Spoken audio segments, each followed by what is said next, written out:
We're heading into the holiday season. Fall is almost here, even if it has been a little hotter than usual. And this time of the year is often referred to as autumn burnout. Now, as many of you know, burnout can happen any time, but something about the fall season just seems to bring on a unique mix of stress and exhaustion.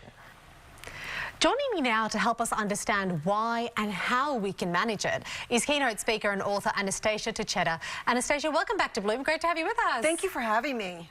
So let's talk about autumn burnout. Why is October prime season for this? You know, October is prime season, like the perfect storm if we really think about it. And it's because our work stress is amping up. As you know, we're in the fourth quarter of the year. Then we've got personal obligations that start to stack on. In addition, days are getting shorter because sunlight isn't shining as much. And without sunlight, that decreases, I think it's our serotonin, which is the feel-good brain chemical that makes us happy. So it's a dip in our energy.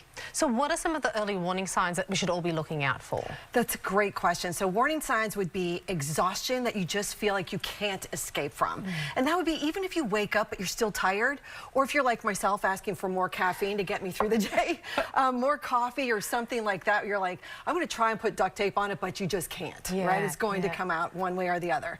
So I teach people basically on road trip metaphors. So I would say look at it as like a fuel tank and you're going on E. So that would be a way to say, okay, emotional exhaustion. The second one to pay attention is hidden resentment.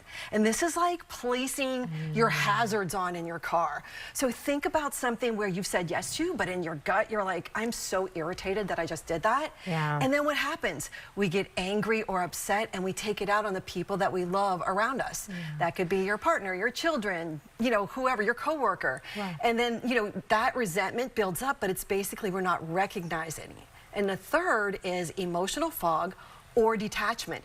And it's important to separate those because emotional fog is exhaustion, where you're checking out during meetings or Zoom meetings or conversations. And detachment is basically our brain's way to protect us, more trauma-based, or more known for going through grief. Yeah. So you've talked about a couple of different things. You've talked about the physical side and the emotional side.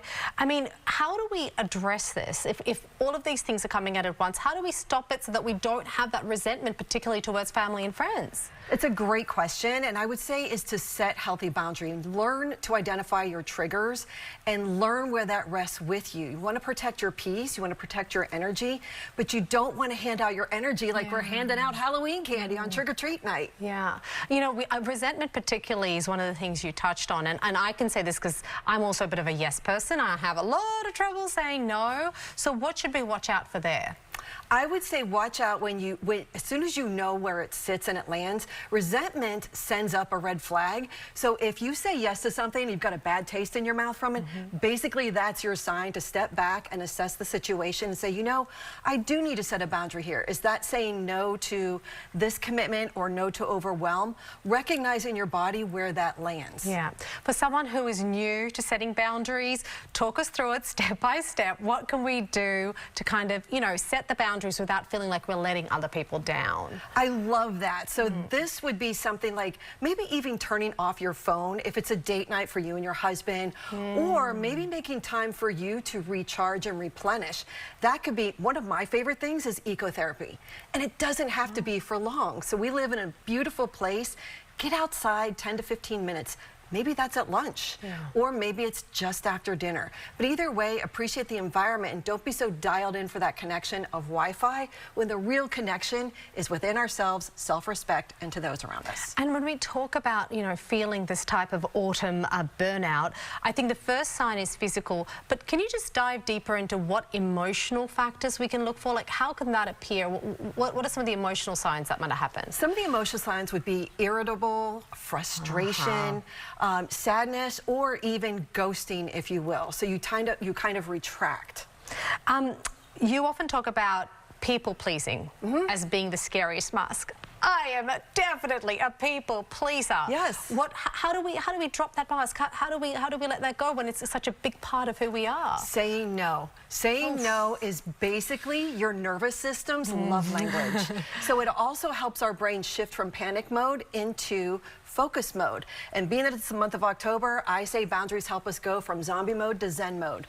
So, I mean, it's because it is the month of October, the holiday season is going to come upon us. There is going to be a lot that's going to be asked of everybody, I'm sure, you know, for yourself as well. So when you are dealing with family and friends, what are some tips we can all do right now to make sure that we are protecting ourselves when we are trying to, you know, make everybody else happy? Those tips would be to recognize whether you have emotional exhaustion or emotional fog, because there is a difference, or if it's something like detachment. And then also recognize, do you have any resentment, and that's coming from no.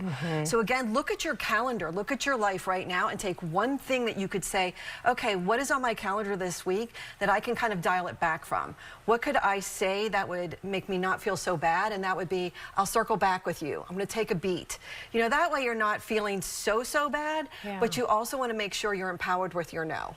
Anastasia, some really fantastic tips. Thank you for having me. And of course, we're going to post all this advice on Bloom Tampa Bay. And the good news is Anastasia is sticking around to help us set boundaries that protect our energy. That's coming up when Bloom returns.